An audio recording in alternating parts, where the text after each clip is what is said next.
اور میرے بندوں سے کہہ دو کہ لوگوں سے ایسی باتیں کہا کریں جو بہت پسندیدہ ہوں، کیونکہ شیطان بری باتوں سے ان میں فساد ڈلوا دیتا ہے۔ کچھ شک نہیں کہ شیطان انسان کا کھلا دشمن ہے۔ قرآن مجید کی 80ویں سورت سورت عبسہ مکہ میں نازل ہوئی۔ یہ کل 42 آیات پر مشتمل ہے۔ ایک مرتبہ خاتم النبیین حضرت محمد مصطفیٰ صلی اللہ علیہ وسلم کی مجلس میں مکہ معظمہ کے چند بڑے سردار بیٹھے ہوئے تھے اور حضور صلی اللہ علیہ وسلم ان کو اسلام قبول کرنے کے متعلق آمادہ کرنے کی کوشش فرما رہے تھے۔ اتنے میں ابن ام مکتوم نامی ایک نابینا حضور صلی اللہ علیہ وسلم کی خدمت میں حاضر ہوئے اور انہوں نے آپ سے اسلام کے متعلق کچھ پوچھنا چاہا۔ کچھ روایات میں مروی ہے ابن ام مکتوم نامی یہ صحابی اس وقت تک مسلمان نہیں تھے۔ بعد ازاں ابن ام مکتوم نامی یہ صحابی مسلمان ہو گئے۔ بہرحال اس مداخلت پر حضور اکرم صلی اللہ علیہ وسلم کو یہ بات ناگوار گزری اور آپ نے ان سے بے رخی برتی۔ اس پر اللہ تعالیٰ نے یہ صورت نازل فرمائی۔ اس تاریخی واقعے سے اس صورت کا زمانہ نزول بآسانی متعین ہو جاتا ہے۔ صورت عبسہ ایک مکی صورت ہے۔ صورت عبسہ گناہوں کو معاف کروانے کا بہترین قرآنی نسخہ ہے۔ حدیث میں ارشاد ہوتا ہے کہ جو شخص بارش کے وقت اس صورت کی تلاوت کرے گا اللہ تعالیٰ بارش کے قطرات کے برابر اس کے گناہوں کو معاف کر دے۔ بعض احادیث میں اس صورت کی تلاوت کے لیے مخصوص خواص کا ذکر ملتا ہے، جن میں مسافروں کا خطرے سے امان میں رہنا اور گمشدہ چیز کا ظاہر ہونا بھی شامل ہے۔ اعوذ باللہ من الشیطان الرجیم، بسم اللہ الرحمن الرحیم، عبس وتولی۔ شروع اللہ کے نام سے جو بڑا مہربان نہایت رحم والا ہے۔ محمد مصطفیٰ صلی اللہ علیہ وآلہ وسلم ترش روح ہوئے اور منہ پھیر بیٹھے کہ ان جاءہ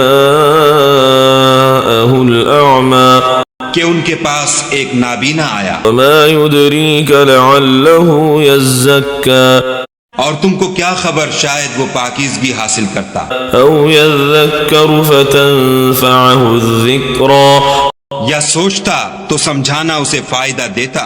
اما من استغنی، جو پرواہ نہیں کرتا فانت له تصدی، اس کی طرف تو تم توجہ کرتے ہو۔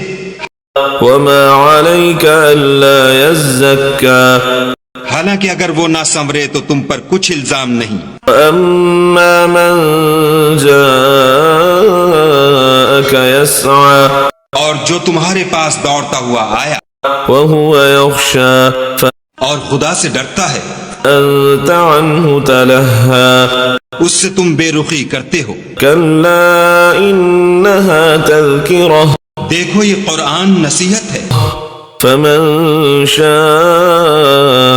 ذکرہ، بس جو چاہے اسے یاد رکھے۔ فی صحف مکرمہ، قابل ادب ورقوں میں لکھا ہوا، مرفوعۃ مطہرہ، جو بلند مقام پر رکھے ہوئے اور پاک ہیں، بأیدی سفرہ، ایسے لکھنے والوں کے ہاتھوں میں کرام بررہ، جو سردار اور نیکوکار ہیں۔ قتل الانسان ما اکفرہ، انسان ہلاک ہو جائے کیسا ناشکرا ہے۔ من ای شیء خلقہ، اسے خدا نے کس چیز سے بنایا؟ من نطفۃ خلقہ فقدرہ، نطفے سے بنایا پھر اس کا اندازہ مقرر کیا، ثم السبیل یسرہ، پھر اس کے لیے رستہ آسان کر دیا، ثم اماتہ فاقبرہ، پھر اس کو موت دی، پھر قبر میں دفن کرایا، ثم اذا شاء انشرہ، پھر جب چاہے گا اسے اٹھا کھڑا کرے گا۔ کلا لما یقض ما امرہ، کچھ شک نہیں کہ خدا نے اسے جو حکم دیا اس نے اس پر عمل نہ کیا۔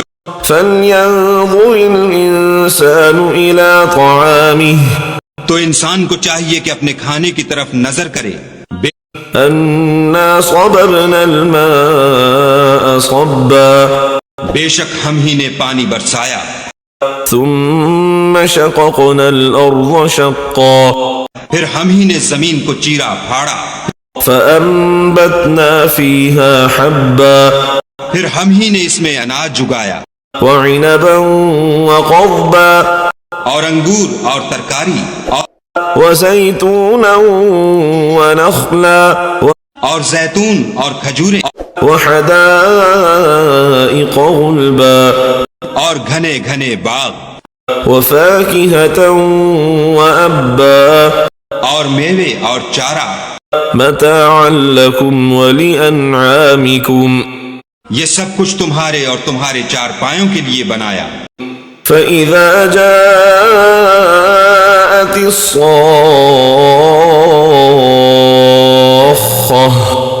تو جب قیامت کا غل مچے گا، يوم يفر المرء من أخيه اس دن آدمی اپنے بھائی سے دور بھاگے گا، وأمه وأبيه اور اپنی ماں اور اپنے باپ سے، وصاحبته وبنيه اور اپنی بیوی اور اپنے بیٹے سے، لكل امرئ منهم يومئذ شأن يغنيه ہر شخص اس روز ایک فکر میں ہوگا جو اسے مصروفیت کے لیے بس کرے گا۔